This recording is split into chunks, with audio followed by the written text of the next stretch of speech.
Instead, reading comprehension problems so frequently reported in both public and private schools prevail. What has kept the DepEd from developing bilingual competence among Filipino children? We offer 4 points of hypotheses or analyses. First, it formulated a weak policy on bilingual education. This policy does not stand on strong theoretical grounds. It ignored the long-standing and empirically validated view of how learning best happens among children and how new languages are built on the ones that children already know. Furthermore, the policy also glossed over the socio-cultural issues in education by relegating the local languages as auxiliary media of instruction. Second, the DepEd relinquished control over the curriculum decades ago and handed it over to politicians, most of whom disregard scientific research and experiences of teachers in favor of their own personal anecdotes. In 1939, the Education Secretary decided on the language issue precisely because of its curricular significance. In our time, the DepEd fence sits and waits for directives from the Office of the President, legislators, or donors. With the prospect of employment for Filipinos in the call center industry and resource management sector, the Arroyo administration is aggressively championing the use of English as the medium of instruction in Philippine schools through Executive Order 210 of 2003. This has been seconded by House Bill 4701 on strengthening and enhancing the use of English as medium of instruction in Philippine schools. This proposed legislation seeks to make English the medium of instruction from grade 3 onwards. Ironically, these are advanced in the context or findings of that teachers' language proficiency is at the grade 3 level. The incongruity between reality and policy directives by the present administration is disturbingly glaring in its obvious disregard for scientific evidence. On the other hand, is House Bill 3719, an act establishing a multilingual education and literacy program written by Congressman Magtanggol Gunigundo, right there, okay, which espouses the use of the mother tongue in all grades of elementary education. The Gunigundo bill is backed up by research, and indeed it is a breath of fresh air among all the opinions emanating from the House of Representatives about the language issue. However, whether ill or well advised, the two House bills, or one of those two bills, will still end up telling the DepEd what to do. From my point of view, the DepEd is the teacher of the nation. The hierarchical obeisance within DepEd has hindered it from performing this role to the fullest. Like all teachers, it must advocate for students' best interests. The political motives of those promoting the sole use of English as medium of instruction must be thwarted by the DepEd to protect the Filipino children's right to relevant education. The 2006 BESRA reform strategies for language and literacy education and their necessary support mechanisms intended to do just that. However, 2 years hence, the DepEd has yet to herald the BESRA language recommendations as its own. Third, the situation is exacerbated by the relative absence of serious efforts on the part of DepEd to educate legislators and the rest of society.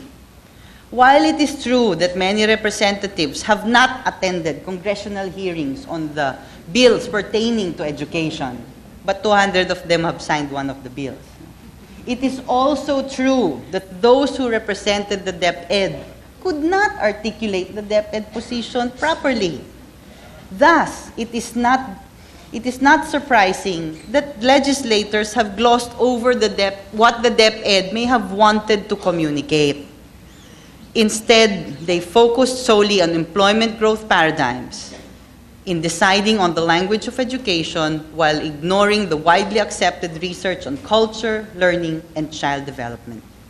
By keeping learning in the periphery and targeting overseas employment, policies may arise that encourage shortcuts to learning and thus stunt cognitive development among children. Finally, the DepEd has been unable to negotiate a shift from the structural learning paradigms to the more socio-constructivist methods of teaching and assessment of language and literacy. Teachers narrate that lessons continue to be taught by rote. Emphasis on products rather than learning processes has been anathema to the formation of functional, critical, and creative thinking. The influence of Beam and TEEP has obviously not permeated the entire system, even if together these two major reform efforts spanned about 34% of all Philippine elementary schools.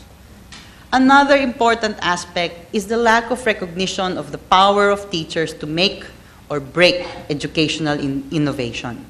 It is important that teachers believe in programs they are implementing. According to the report of Dumatog and Decker in 2003, after some years of implementation of the first language component, teachers now realize the potential of their own vernacular and culture to be a springboard for enhancing children's reading comprehension. Individual differences is a simple and fundamental principle in education, which means that teaching must start with the student's strengths. This is based on the view of learning that children will eventually traverse the unknown if they connect this to what they already know. To be consistent with this principle, education should begin with the child's language before systematically moving towards our other desired languages.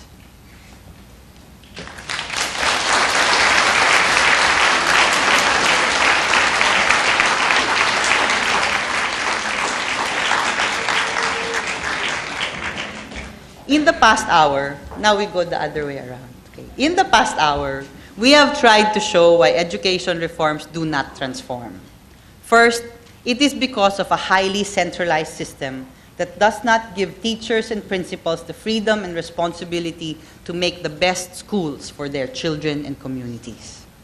Second, it is because of the projectized approach to reform, when key reform thrusts are externally induced and then dropped once the project is over, and when there are weak institutional systems for processing and scaling up successful reform innovations. Third, it is because reforms have focused on education inputs such as school buildings, textbooks, training of teachers, and have mistakenly assumed that when you have these things together, they will automatically yield better learning performance and outcomes from students. Fourth, it is because learning has been simply assumed. It has actually been taken for granted in the reform process. Reforms have failed to directly probe into the questions of what students should be learning, how the learning should be happening, and how it should be relevant, and the ways that learning can happen in the context of diversity among children and diversity in communities. Amidst all of these, we argued that there has been no understanding of learning as an organizing framework for schools and their transformation. Fifth, it is because of our failure to resolve the language issue, and that we have forced generations of pupils to learn in languages foreign to them. This is too important an issue to leave to political decision makers alone. The change required is not just radical, the change required is fundamental. As a result of the confluence of these factors, we now have an education system that is tireless in its repetition of problems and so-called solutions. We have not actually improved our schools. We have not developed lifelong learners and citizens with the competencies to improve their personal circumstances while transforming Philippine society for the better. But we have also suggested the features of reforms that can actually transform. First, we need to anchor reform in a fine appreciation of the various forms and ways of learning that will be functional and transformative to the individual and to Philippine society. Second, we need to break away from the one-size-fits-all mindset when formulating solutions to our educational concerns. Whether these refer to teaching practices, textbooks, learning activities, assessment procedures, and especially the languages of learning.